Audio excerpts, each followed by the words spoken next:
તો જય માતાજી મિત્રો, ફરી એક વખત સ્વાગત છે તમારું રામા રણુજાવાળા બ્લોગની અંદર. બ્લોગની શરૂઆત થાય છે બજારમાંથી. જો મોન દિલો બે જણા આવી ગયા બજાર એના બાઇકની કોઈક વસ્તુ લેવા માટે. એનું સાઇન બાઇક છે, લકી બાઇક, એના માટે આ શું કહેવાના મીટર બોક્સ લેવા માટે આવી ગયા હતા. આજ પડતર દાડો હો, કાલ બેસતું વર્ષ આછી કે પડતર દાડો વધારાનો ચોહી ને આકલા ને ખબર નહીં પડતી કમાવા માટે. વર્ષના દાડા કમ્પ્લીટ હોય છે, ફિક્સ ટુ ફિક્સ. પહેલા મહિનાથી મળી 12 મહિના સુધી 365 દિવસ હોય છે. તો આ 365 દિવસમાં વધારાના દાડા કેવી રીતના સેટ થઈને એ ખબર નહીં પડતી. અરે એક દાડો વચ્ચે આવે તો ખરીદી મળે ને એટલે વેપારીઓને એક દાડો વધી જાય. સારું એ જ ને ભાઈ, કોકની રોજી રોટી મળી રહે કોક ના. મળી રહે સાચી વાત છે, પણ આપણે ભાંચે ના ફોડીએ તો બીજા દાડા લાઈન ફોડી એવું છે. બીજાના વાદો લાઈન ફોડવો પડે. કાલ એવું જ કીધું અમારે. વાત સાચી એ તો. પટી ગયા હતા ને આજ ભરત લાવવાનો ખૂબ હતો. તો મિત્રો જો બજારનો માહોલ તો મળીએ મિત્રો પછી.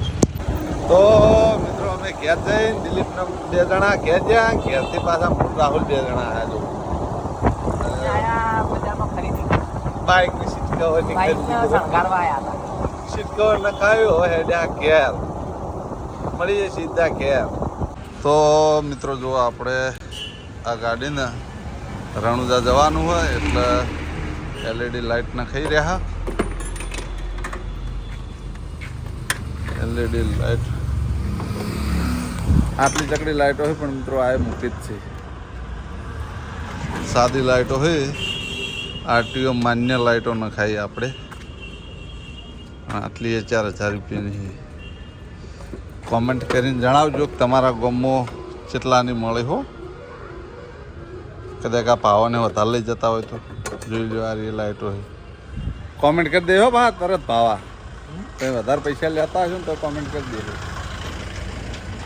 તો મિત્રો હાલ તો આ નખાય છે લાઇટો. ઓઇલ ચેક કરાવવું હોય, ઓઇલ ચેક કરી દઈએ પછી મળીએ.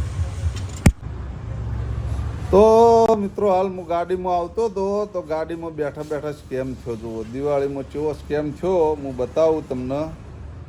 પહેલાં એ ભાઈનો મારા પર ફોન આવ્યો, હું તમને બધું સબૂત સાથે બતાવું કે મારો ચા જુઓ હે હરીફાની,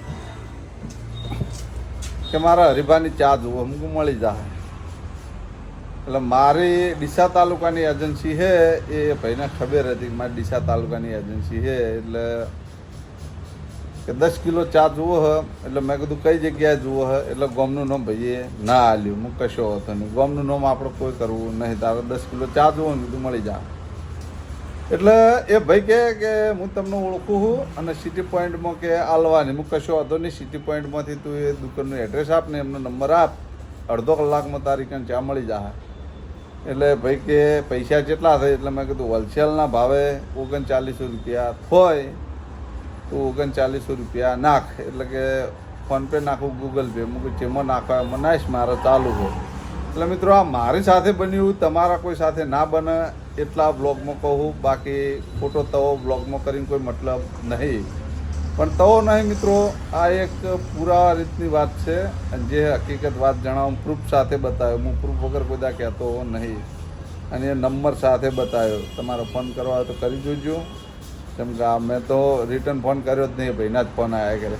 તો ભાઈએ 3900 રૂપિયા નાખ્યા ને એમ કીધું કે મેં 3900 રૂપિયા નાખ્યા. મેં કીધું ભલે આવી ગયા છે, મારે ડ્રાઈવ ચાલુ હતું એટલે મેં વધારે ફોન ફેંદ્યો નહીં. એટલે એ કે તો તમે ચા પોકડાઈ દેજો. ભલે મોકલાઈ દો. તો પછી થોડી વાર રહીને 3-4 ફોન આવ્યા. મારે ડ્રાઈવ ચાલુ તો મેં ફોન નહોતા ઉપાડ્યા. પછી થોડી વાર રહીને પાછો ફેર એમનો ફોન આવ્યો. એટલે કે તમે 10 કિલો ચા મોકલાવી? એટલે મેં કીધું ના, હવે જાહે ભાઈ. તો કે મારે તો કે ઠાકોરજીની ચા જોતી હતી. મેં કીધું એમની ચા લેવી તો મને કોઈ વાંધો નહીં, તારા પૈસા તને હું પાછા નાખી દઉં. તો એ ભાઈ કે નાખી દો. એટલે મેં તાણ પાછા નાખી દઉં. એટલે મેં ડ્રાઈવ ચાલુ હતું એટલે થોડી વાર એને નાખું તો થોડી વાર નાખું. અમે ગેરેજમાં આવ્યા. આ પડી મારી અટીકા, પેલી બાજુ પડી ઇકો. હું ઇકો લઈને આવ્યો, લખો અટીકા લઈને આવ્યો. એટલે મિત્રો થોડી વાર મેં બેલેન્સ ચેક કર્યું, કેમ કે મારા અંદર હતા 2727 રૂપિયા. તો મેં કીધું ભાઈ તમારા પૈસા આવ્યા નહીં મારમાં? તો કે મેં તમને સ્ક્રીનશોટ નાખ્યો, 3900 રૂપિયા નાખ્યા છે. તો એમનો નંબર પણ બતાવું અને સ્ક્રીનશોટ પણ બતાવું, જોઈ લો. આ રહ્યો નંબર, આ રહ્યો નંબર, વોટ્સઅપ નંબર છે. અને જો આ લખ્યું અને 39 રૂપિયાનો સ્ક્રીનશોટ જોઈ લો તમે, જોઈ લો.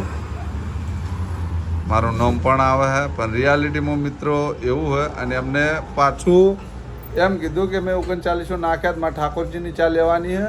તો કશું મને કોઈ વાંધો નહીં, તમે ઠાકોરજીની ચા લેતા હોય તો મને શું વાંધો હોય. એટલે કે પાછા નાખો. એટલે મેં કીધું પાછા નાખો એટલે તમારું શું કહેવાય, કીધું કોડ નાખો, હું કોડમાં નાખી દઉં. મને કે ભલે હા, એમને એમ ના કીધું કે એના નંબર પાછા નાખી દો. એમને એમ કીધું કે હું કોડ નાખું ને કોડમાં નાખી દો. મને એવું કીધું. તો હું કશો વાંધો નહીં, કોડ નાખો. તો કે હું એ કોડમાં પાછા નાખી દેજો તમે પૈસા. મૂકો સારું. પણ મેં કીધું મારા અંદર બેલેન્સ જોયું એટલે પૈસા આવેલા હોય તો ગૂગલ પે હોય કે ફોન પે હોય એમાં બતાવે જ છે. જો કદાચ ગૂગલ પેમાં ના આવ્યા તો ફોન પેમાં ગયા, ફોન પેમાં ના આવ્યા તો ગૂગલ પેમાં ગયા. તો મારી આખી હિસ્ટ્રીમાં ભાઈના પૈસા આવેલા નહોતા. અને જો એમને કોડ નાખ્યો, આ કોડ નાખ્યો, જોઈ લો, નાખ્યા ભાઈ. અને આ સિટી પોઈન્ટમાં જે ભાઈને ચા હાલવાની હતી ને કે એ ભાઈનો મોબાઈલ નંબર, એડ્રેસ ના નાખ્યું, ખાલી મોબાઈલ નંબર જ નાખ્યો. તો આવો પણ સ્કેમ થઈ શકે મિત્રો. એટલે કોઈની વાતમાં આવવું નહીં. કેમ કે મારા ફોનપે ચાલુ, ગૂગલ પે ચાલુ હોય, પણ મેં કીધું પૈસા નાખ્યા હોય તો પૈસા વધી જવા જોઈએ. 2727 રૂપિયા મારું એકમાં બેલેન્સ હતું ને એકમાં લગભગ 1600-1700 રૂપિયા બેલેન્સ હતું ગૂગલ પેમાં. એટલે મેં કીધું એમાં પૈસા આવ્યા હોય કોઈ બે અલગ અલગ પૈસા ના આવે. પૈસા આવે તો એકમાં જ આવે. 3900 રૂપિયા વધવા જ જોઈએ. કેમ કે જો ઝીરો બેલેન્સ કરતો હું તો મારું ખાતું બંધ થઈ જાય. પણ મારું ખાતું ચાલુ રહે એટલા હું મેન્ટેન પૈસા રાખું જ છું already. Phone pay Google pay હું વાપરું પણ એટલું બધું ટ્રાન્ઝેક્શન એમ કે પૈસા આવે ને જાય મારે તો એવું જ હોય. બાકી અંદર વધારે બેલેન્સ હોતું નહીં. અને રિયાલિટી પૈસા હઈએ નહીં આપણા જોડે. એટલા કે આપણે લખપતિ નહીં, કરોડપતિ નહીં કે આપણા જોડે પૈસા હોય કે ફોન પેમાં લાખો પડ્યા, ગૂગલ પેમાં લાખો પડ્યા. ઓલરેડી આપણા ખાતામાં પૈસા જ નહીં હોતા, ગુંજામણ નહીં હોતા, શું વાંધો હોય. એટલે આવો સ્કેમ ના થાય તમારા જોડે. એટલે એની વર રાખજો. ચા ગમે એની વાપરે, એનાથી આપણે કોઈ મતલબ નહીં. પણ આ એક જાતનો સ્કેમ હતો મારા જોડે. એ ભાઈને પાછો હું ફોન કર્યો ને તો ફોન ઉપાડ્યો નહીં. પણ એને ખબર નહીં કે અમે પહોંચેલી બુટી છીએ.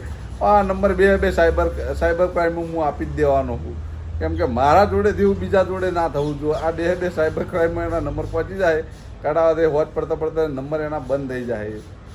એના સિમ કાર્ડ બંધ કરે છૂટકો. બાકી આ બેને ગોત્યા વગર તો અમે નહીં જ રહીએ. 2 નંબર ના કહે, 2 નંબર હું સાયબર ક્રાઇમમાં આલી જ દઉં. કેમ કે ઓલરેડી અમારે અરજીઓ પડી જ હોય. આ બીજી અરજી ઠૂંચી દેવું એટલે કોઈ ફેર ના પડે. હા મિત્રો, વધારાનું કોઈ કરવું એના કરતાં સાયબર ક્રાઇમમાં જઈને ફરિયાદ જ ચાલી દેવી. એટલે કોઈ મગજ મારી નહીં. આપણા જોડે થયું બીજા જોડે ના થવું જોઈએ. આ બીજા જોડે અમને કર્યું કે ના કર્યું આપણે ખબર નહીં. એ બધો સાયબર ક્રાઇમનો વિષય છે. એટલે આપણે ખાલી ફરિયાદ આપી દેવું એટલે સાયબર ક્રાઇમ એનું કામ કરી દે. જે હશે પકડીને હોમાં તો લાવશું જ.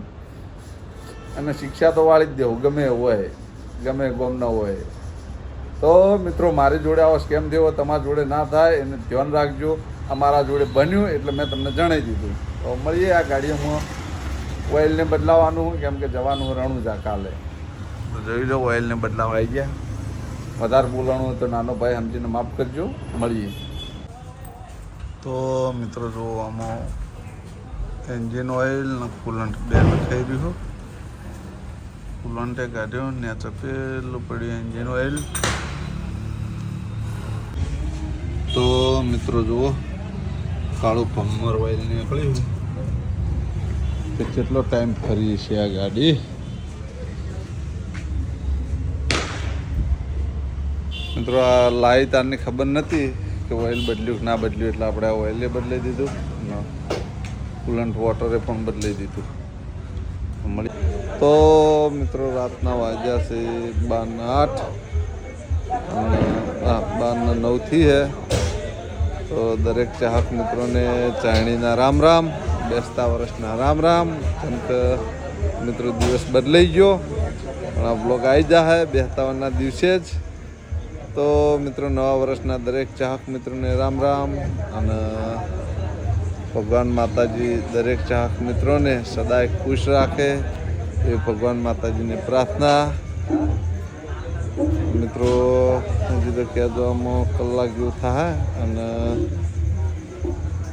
આ બ્લોગ એડિટિંગ પણ કરવાનો હો. અને બેસતા વર્ષનો આપણે નવો બ્લોગ બનાવશું. તો મિત્રો 1 વર્ષ તો જતું રહ્યું, કેવી રીતના જોયું કેવી રીતના નહીં જોયું ખબર નહીં. જેમ મારા જીવે છે એમ દરેક જણને જતું પણ રહ્યું છે. તો આવનાર વર્ષ દરેક ચાહકો માટે સુખમય બની રહે એ ભગવાન માતાજીને પ્રાર્થના. તો મિત્રો આ શોર્ટ બ્લોગ જ છે. તો આ બ્લોગ આપણે આટલો પૂરો કરી દેવો. તમને મારી બ્લોગ ચેનલના વિડીયો ગમતા હોય તો મારી ચેનલને લાઇક કરજો, શેર કરજો અને સબસ્ક્રાઈબ કરજો.